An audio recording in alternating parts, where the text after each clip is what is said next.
This is the first shooting of the integration of the Caribbean station. We'll be providing a platform for viewers to see the talents that is in the Caribbean here in the UK and in Europe. How we plan to do this is for anyone who is professional, musicians, DJs, lawyers, doctors, anyone professional, mothers, fathers who has something to offer, to incorporate it into the Caribbean community, and also to bring from the Caribbean all news, history, culture from that diversity into the UK. We will look at the importance of preserving the culture from the Caribbean and extending it into the Windrush generation of the 1970s. This will give everyone in the UK what the Caribbean people has to offer, the rich heritage, and also to look at them the same way with the equality of the rest of society.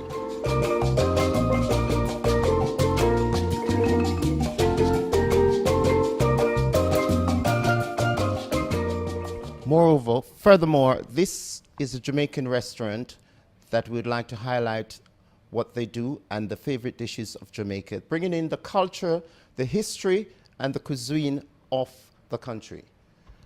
As you know, Jamaica is one of the most famous islands in the Caribbean for their reggae music, for their people, and also for their history. We would like to ask the ladies, first of all, how long they've been opened and what is their intention for this new Jamaican restaurant. Okay, Saturday was my first day out opening, and we have a lot of good turnout. It was really, overwhelmed. I introduced a lot of different ideas to people about the food. They introduced different ideas to me as well. I think the people go really crazy for cow foot and bean, that broad bean. And then we have rice and peas and chicken. We have oxtail. We have ackee and saltfish, fried dumpling. We have callaloo and saltfish.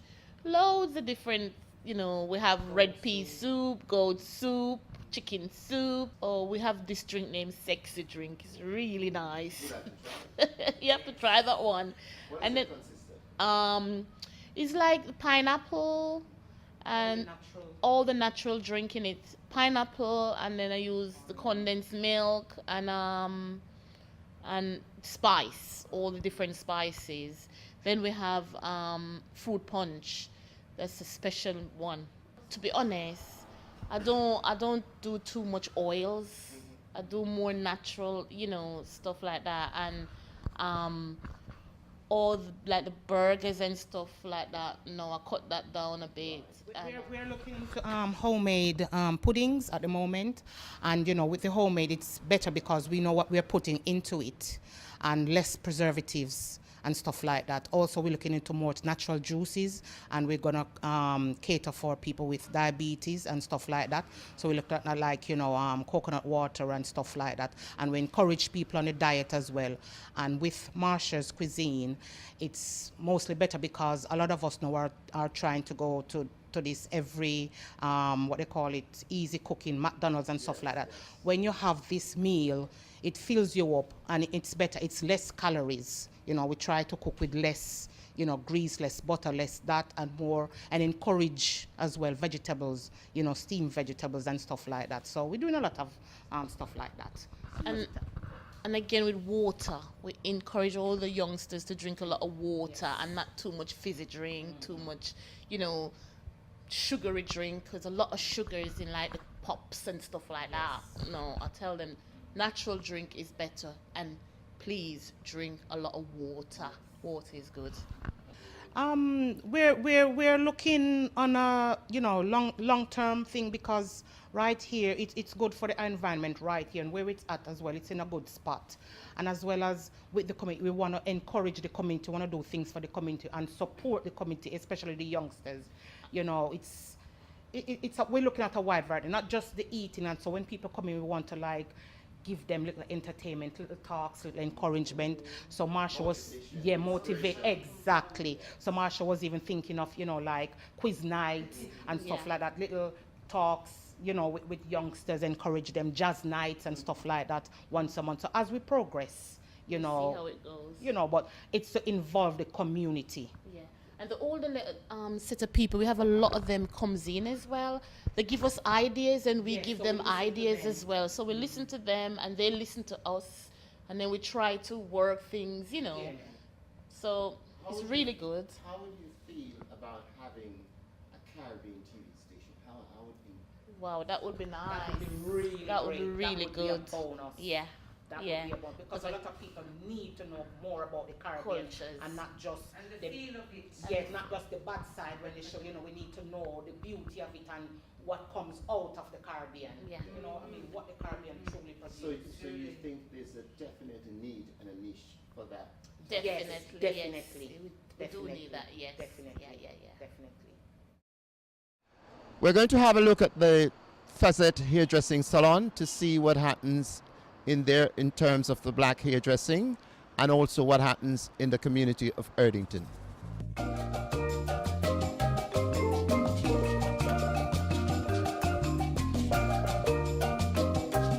We're at Facet Hairdressing Salon in Erdington, part of the black community as well. And we would just like to highlight what happens in here and speak to the main lady who is in charge. So what is it you do in here in terms of hair, things like that? We do hairdressing here. I mostly specialize in Afro-Caribbean hair, like weave, curly perm. I've been here for 3 years now. I find them really friendly. This is my client, and she's been visiting me for around 2 years now. She always come for a weave every 6 weeks. Suzette always looks after my hair. I always get a treatment and a trim and a weave. And my hair used to be really bad, but she's helped strengthen it with the conditioners and good use of shampoos and trims. Well, I used to have a shop before on Short Heath Road, and I've done really well. I've stayed there for 10 years, and I decided to move on the High Street, because that was a bit off the High Street. So my client is basic in Erdington. So that's why I decided to stay in Erdington, but I'm more on the High Street now, which is more busier.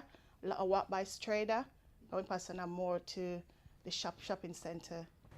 And how do you feel if there was a black TV station that could incorporate your business and incorporate all the ethnic minority in that TV station to highlight things? How do you feel? Do you feel that would be a good cause? I think it's a good start for black people, and it will do us a lot better. And in the future, I think it's a good thing that you're doing. Yes, I think that the black community need a TV station, as all other races in this community have a TV station except from the black community. I think she's just so experienced. I mean, when I first came here, I'd never had a weave before. I had no idea what to do or what type of hair I wanted. She was absolutely so accommodating with her time. She spent time with me.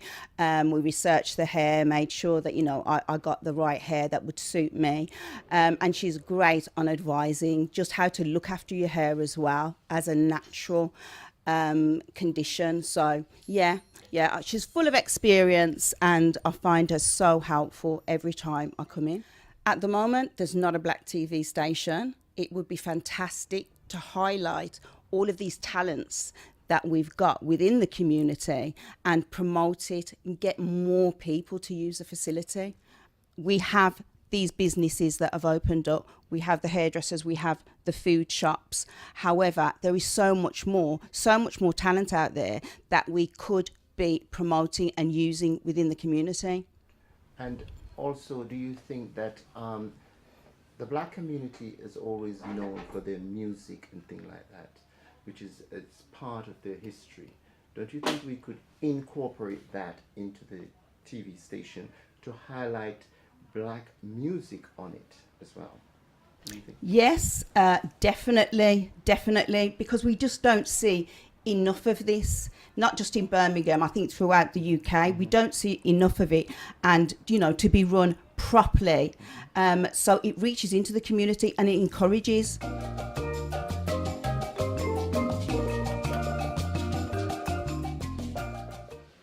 This is the Halfway Tree Jamaican mini supermarket that we'll be entering in.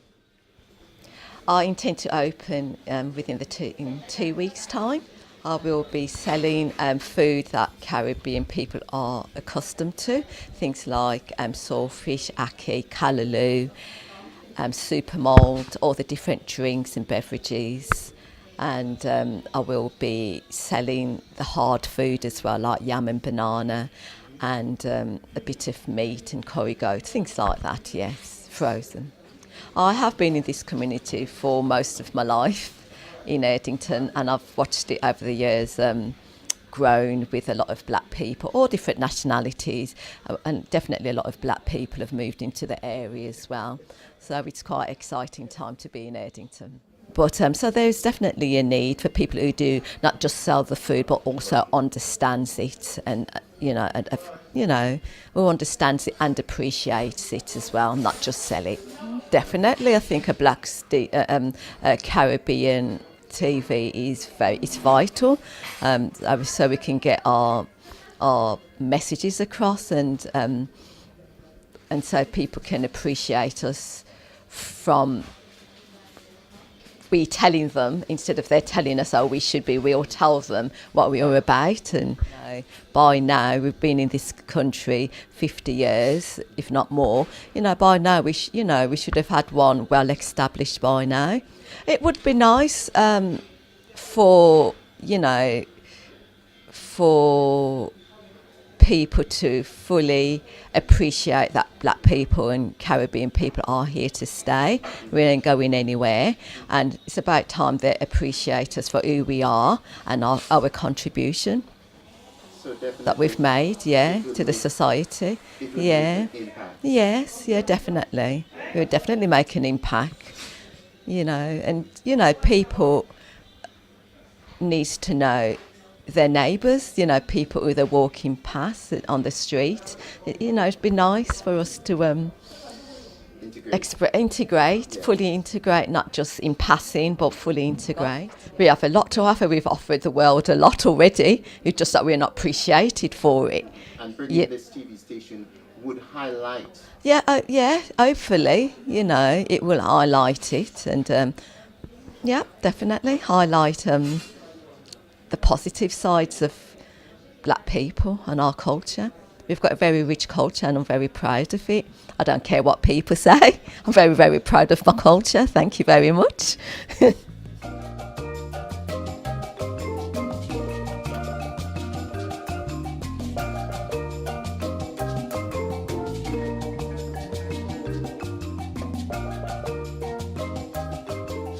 I've been here since 2 weeks,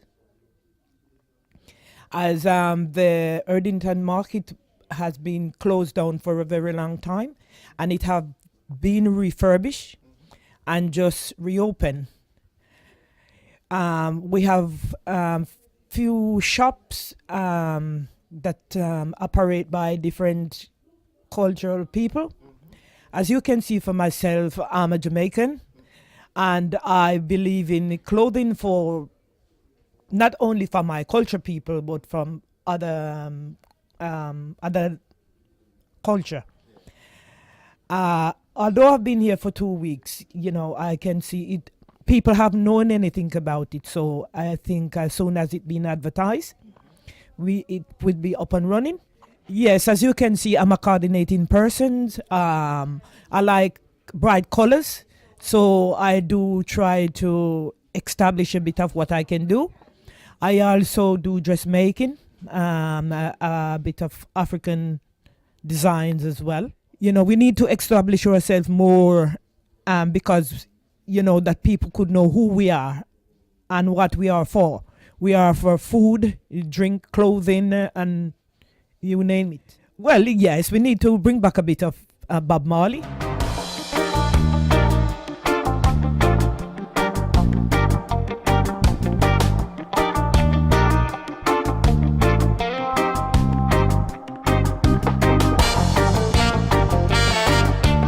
Well, this is niche printing and design. We sell like t-shirt, jumper, hoodies, vests, and any type of garment that we print on. We also do personal design for people in the community and wider range of garments. Well, I'm from the Caribbean still. I have to keep the roots and thing. So I kind of see where it might do well in this year and beyond, you know. For most of my t-shirt carry message like, blessed is meek, you know, hallowed be thy name. Over here you can see we have the Lord is my shepherd, you know. And then one love for your eyes only, peace, unity, you know, kings of Africa. You understand? Like, it's like what life is all about, and as I say, you keep your roots and reality, you know what I mean? Although we are in a multicultural country, we still cater for everybody. We use their things, and it's just real things. So what we do, we keep it real. Like, Windrush now, my grandmother's still alive over in Birmingham, and my dad is here, still alive. Mom passed away. But they come from early age, leave me as a kid.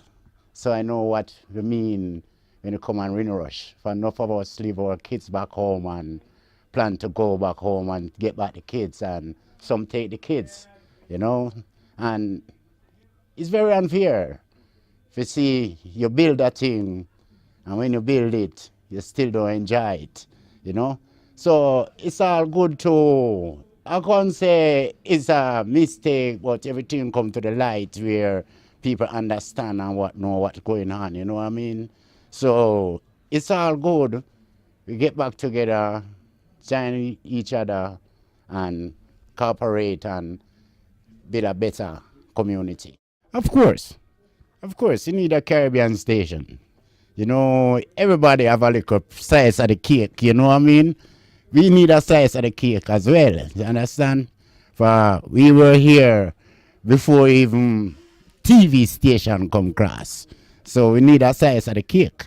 And if you look by even most of the comedian thing them on TV, wide audience is done by black from America right through England, you know? So we need a black West Indian station to entertain our people and bring more roots and love and reality to the rest of the nation, them, you know. So that's what I good.